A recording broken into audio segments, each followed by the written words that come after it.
பார்த்தது கிடையாது. ஒரு காவல் பாதுகாப்புல பார்க்கல.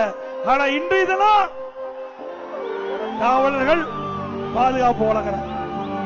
ஏங்க இந்த பாதுகாப்ப மற்ற கட்சிக்கு வழங்கி இருந்தா 46 உயிர் போயிருக்காது.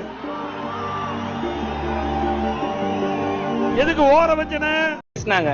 விஜய் மேல செருப்பு வீசினாங்க. 4-5 டைம் இங்கிட்ட இருந்து 3 தடவை வீசினாங்க, அங்கிட்ட இருந்து ஒரு டைம் வீசினாங்க. நாங்க இங்கதான் நின்னுட்டு இருந்தோம். எங்க கூட நின்ன அக்காலாம் என்ன ஆனாங்கன்னே தெரியல. இங்க 2 பொண்ணுங்களை வச்சுட்டு ஒரு அம்மா நின்னுட்டே இருந்தாங்க. அந்த அம்மாவுக்கு என்ன ஆச்சுன்னு தெரியல. அவங்களே இருக்காங்களா இல்ல என்ன ஆச்சுன்னு தெரியல. அவரு தாமதமா வந்தாங்கன்னு சொல்லி சொல்றாங்க. ஆனா வேலூர்ல இருந்து அவர் கூட பஸ் முன்னாடி நீங்க ஒரு பஸ் பாக்கும்போது தெரிஞ்சிருக்கும், சைட்ல விழுந்துட்டானுங்க அந்த பசங்க. அப்படிங்கும் போது அவர் மெதுவாதான் வர முடியும். அவர் லேட்டா வந்தா பொதுமக்களும் ஒரு காரணம் தான். அவங்க பஸ் பின்னாடி வராட்டி அவர் சொன்ன டைமுக்கு ஒரு 3 மணி நேரத்துக்கு முன்னாடியாவது அவர் வந்திருப்பாரு. இங்க இருந்து இங்க வர்றதுக்கே 1.5 மணி நேரம் ஆயிடுச்சு. நிம்மதியா ஃப்ரீயா நின்னு பாக்குறதுக்கு ஒரு இடம், அதை நாங்க தேர்வு செஞ்சு அதுக்கு பர்மிஷன் கேட்கிறோம். ஆனா நீங்க என்ன பண்றீங்க, அந்த இடத்தையெல்லாம் விட்டுட்டு நெருக்கடியோட, மக்கள் நெருக்கடியோட எங்கெல்லாம் நிப்பாங்களோ அந்த இடமா பார்த்து செலக்ட் பண்ணி தரீங்க. உங்க எண்ணம் தான் என்ன சார்?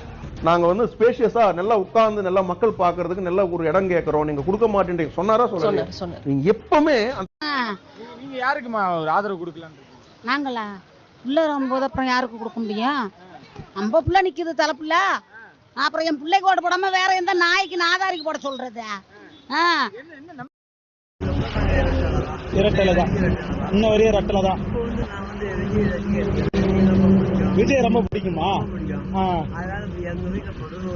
11 ஓட்டு விஜய்க்கு தாங்கய்யா. சரிங்க, நன்றிங்க. என் வரக்கூடாது.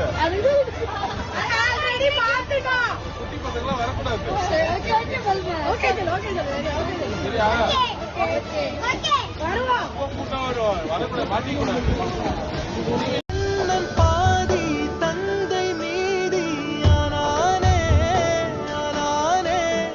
தம்பி என்ற நிலையை கடன் கூட தாட என்னாலும் இருப்பேனே. അടുത്ത തമിഴ്നാട് സിഎം ഇന്ത്യ എന്നുള്ളത്. അപ്പൊ ചെറിയ പ്രശ്നമൊക്കെ വരുന്നതിന് കാരണം നമ്മൾ அது என்ன, நீங்க சொல்ற ஒரு டைலாக் இருக்கு, பிரச்சனைகள் வருதில்ல அது எதிர்க்காங்கல்ல. அப்போ நீங்க போற வழி சரியான வழிதான். அப்போ 2026 பார்க்கலாம். Love you.